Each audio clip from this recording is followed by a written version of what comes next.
There's a bit of a buzz in Australia at the moment about vertical gardens and roof gardens, and it follows on from experiences in Europe.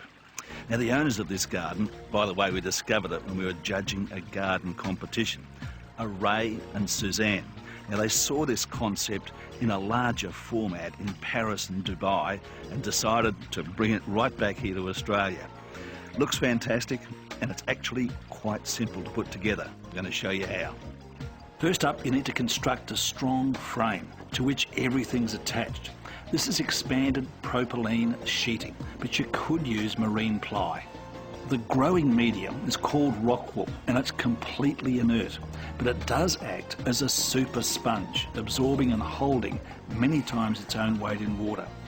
The rock wool slabs are held in place by knitted shade cloth. Well, next up is setting up the reticulation system, and it's very simple. Basically, a pipe comes up from the pump, goes out sideways into a bit of a tree structure, and you can see these drippers then coming off, and they literally plunge straight into the grow wool.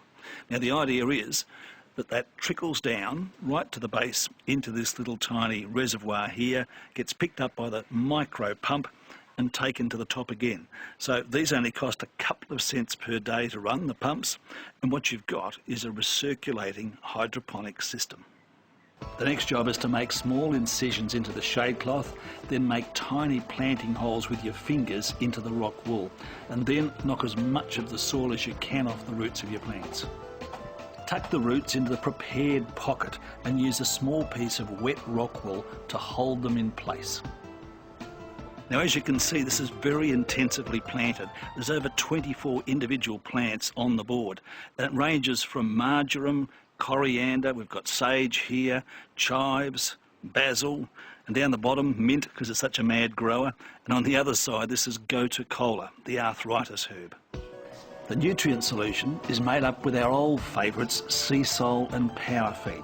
You need 2 mils per litre of water of each of them.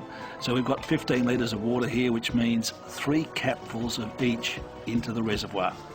To help your plants get instantly over any transplant shock, give them a squirt of the Foliage Feeder.